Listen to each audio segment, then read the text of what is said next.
Hello everyone, welcome back to our channel Learning Land. Today also we are learning daily used English sentences.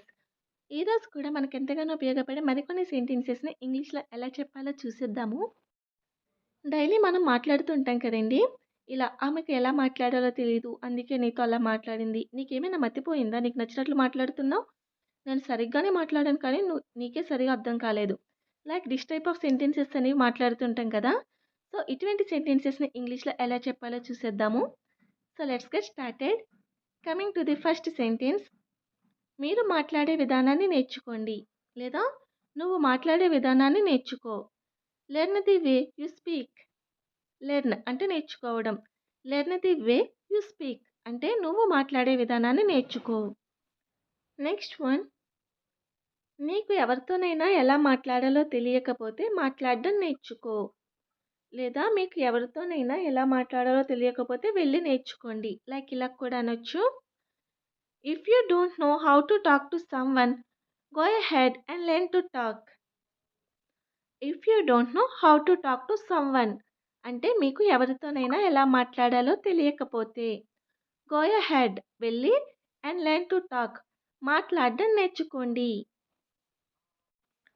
Next one, ఆమెకు ఎలా మాట్లాడాలో తెలియదు అందుకే నీతో అలా మాట్లాడింది. ఆమెకు అసలు ఏం మాట్లాడాలో తెలియదు అందుకే మీతో అలా మాట్లాడింది. క్షమించండి, లైక్ ఇలా అంటూ ఉంటాం కదా. దీనిని she doesn't know how to talk and that's why she talked to you like that. She doesn't know how to talk అంటే ఆమెకు ఎలా మాట్లాడాలో తెలియదు and that's why అందుకే she talked to you like that ఆమె మీతో ఆ విధంగా మాట్లాడింది లేదా ఆమె మీతో అలా మాట్లాడింది. నెక్స్ట్ సెంటెన్స్, మతి లేకుండా మాట్లాడకు లేదా బుర్ర లేకుండా మాట్లాడకు. Don't talk like you are out of your mind. Don't talk like you are out of your mind అంటే మతి లేకుండా మాట్లాడుకు అని అర్థం. అవుట్ ఆఫ్ యువర్ మైండ్ అంటే మతి లేకుండా లేదా బుర్ర లేకుండా. నెక్స్ట్ వన్, నీకేమైనా మతిపోయిందా? నీకు నచ్చినట్లు మాట్లాడుతున్నావు లేదా నీకేమైనా బుర్ర పోయిందా? నీకు ఇష్టం వచ్చినట్లు మాట్లాడుతున్నావు. లైక్ ఇలా కూడా అంటూ ఉంటాం కదా. దీనిని have you lost your mind, you are talking like you want. Have you lost your mind అంటే నీకేమైనా బుర్ర పోయిందా లేదా నీకేమైనా మతిపోయిందా. You are talking like you want నీకు నచ్చినట్లు నువ్వు మాట్లాడుతున్నావు లేదా నీకు ఇష్టం వచ్చినట్లు మాట్లాడుతున్నావు. Have you lost your mind, you are talking like you want. Next one, నాకు తెలిసి అతను మతిపోయినట్లుంది అందుకే అతను అలా ఉన్నాడు. నాకు తెలిసి అతను బుర్ర పాడైనట్లుంది అందుకే అతను అలా ఉన్నాడు. As for as I know he seems to have lost his mind and that is why he is like that.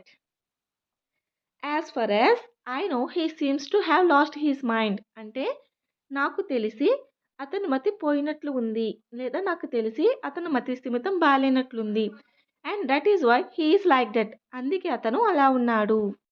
Next sentence, నీ మాటలు నాకు కోపం తెప్పిస్తున్నాయి లేదా నీ మాటల వల్ల నాకు కోపం వస్తుంది ఇలా కూడా అనొచ్చు. దీనిని your words are making me angry. Your words అంటే నీ మాటలు, ఆర్ మేకింగ్ మీ యాంగ్రీ నీ మాటలు నాకు కోపాన్ని తెప్పిస్తున్నాయి. యాంగ్రీ అంటే కోపం. నెక్స్ట్ వన్, నాకు కోపం వచ్చేలా ఏమీ మాట్లాడకు లేదా నాకు కోపం వచ్చేలా ఏమీ చెప్పకు. Don't say anything that makes me angry. Don't say anything అంటే నాతో ఏమీ మాట్లాడకు లేదా నాతో ఏమీ చెప్పకు. దట్ మేక్స్ మీ యాంగ్రీ నాకు కోపం వచ్చేలా. నెక్స్ట్ సెంటెన్స్, ఆమె ఎప్పుడు ఇతరుల బాధల గురించే మాట్లాడుతుంది. ఆమె ఎప్పుడు పక్క వాళ్ళ గురించి ఎక్కువగా మాట్లాడుతూ ఉంటుంది అంటూ ఉంటాం కదా. దీనిని she is always talking about other people pain. She is always talking about other people's pain అంటే ఆమె ఎప్పుడు ఇతరుల బాధల గురించే మాట్లాడుతూ ఉంటుంది. ఆల్వేస్ అంటే ఎప్పుడు అని అర్థం. నెక్స్ట్ వన్, నేను సరిగ్గా మాట్లాడాను లేదు నేను సరిగ్గానే మాట్లాడాను. దీనిని I spoke correctly. I spoke correctly అంటే నేను సరిగ్గా మాట్లాడాను లేదా నేను సరిగ్గానే మాట్లాడాను. నెక్స్ట్ సెంటెన్స్, నేను సరిగ్గానే మాట్లాడాను కానీ మీరు నేను చెప్పిన దాన్ని తప్పుగా అర్థం చేసుకున్నారు. నేను కరెక్ట్గానే మాట్లాడాను కానీ నేను చెప్పిన దాన్ని మీరు మిస్‌అండర్‌స్టాండ్ చేసుకున్నారు. లైక్ ఇలా అంటూ ఉంటాం కదా! దీనిని I spoke correctly but you misunderstood what I said. I spoke correctly అంటే నేను సరిగ్గానే మాట్లాడాను.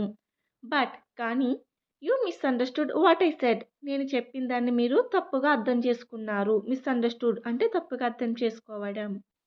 నెక్స్ట్ వన్, నేను చెప్పే ప్రతి మాటను తప్పు అని ఎలా అంటావు నువ్వు?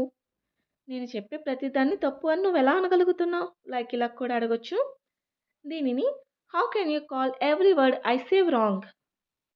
How can you call every word I save wrong అంటే నేను చెప్పే ప్రతి మాటను తప్పు అని నువ్వెలా అంటావు? How can you call every word I save wrong? So that's all in today. Thank you so much for watching. If you like my video, please do like and subscribe my channel. For more videos, click on the bell icon. We will meet on next video. Until then, keep practicing and keep learning. Thank you.